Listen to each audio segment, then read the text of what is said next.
Bonsoir, bienvenue à l'espace André Malraux d'Herblay. Ce soir, nous accueillons Laurent Saint-Gérard pour son one-man show, qui est d'ailleurs en ce moment même en loge, et nous allons en profiter pour lui poser quelques questions. C'est parti.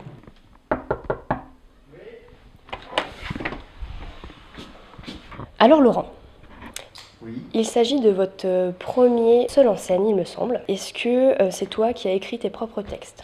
Oui, absolument. C'est ma première expérience d'auteur et je suis assez fier parce qu'on me fait beaucoup de compliments sur mon écriture, qui a été exigeante, je crois, puisqu'elle me permet de dire plein d'horreurs sans jamais être vulgaire. Et Dieu sait que je ne me prive de rien.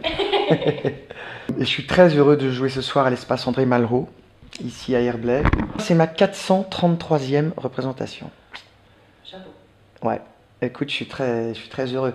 Et quand on a la chance de jouer comme moi très longtemps, on apprend ce qu'il y a de plus important sur scène, c'est la liberté. Je peux m'enorgueillir d'avoir eu vraiment, mais sincèrement, plein de publics différents. Alors après, soyons très honnêtes, c'est un spectacle qu'on n'a jamais recommandé à des enfants de moins de 13-14 ans. Voilà. Pour quelques images et quelques propos, d'ailleurs, que j'assume. Après, voilà, charge aux parents d'expliquer ce qu'est un fist fucking ou une backroom. Ça, à la limite, ça n'est plus mon problème, on a prévenu avant. Les femmes particulièrement adorent mon spectacle. Elles sont touchées par le fait que c'est une mise à nu. Alors, au sens figuré, mais aussi un peu au sens propre. Mais bon, je veux croire que c'est le sens figuré, bien sûr, qui prévaut.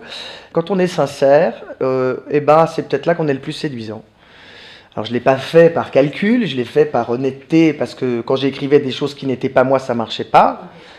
Et en me racontant intimement, je me suis rendu compte que j'avais plein de trucs à dire, et que finalement ça rentrait vachement en résonance avec les spectateurs. Donc, et je dois dire que cette expérience seule sur scène, contre toute attente, est absolument incroyable en termes de ressenti, de sensations. Enfin, c'est assez extraordinaire. Donc je ne sais pas quand, parce que je veux revenir à quelque chose qui soit exigeant, qui soit bien, qui soit honnête et drôle surtout, et avec un peu de sens aussi, parce que moi j'aime l'humour qui essaie de dire 2-3 choses, ce que j'ai essayé de faire humblement dans ce premier chapitre. Je reviendrai bien sûr avec joie, mais je ne sais pas trop quand. Dieu seul le sait, s'il y en a un pour les acteurs. Voilà. Merci docteur, c'était merveilleux.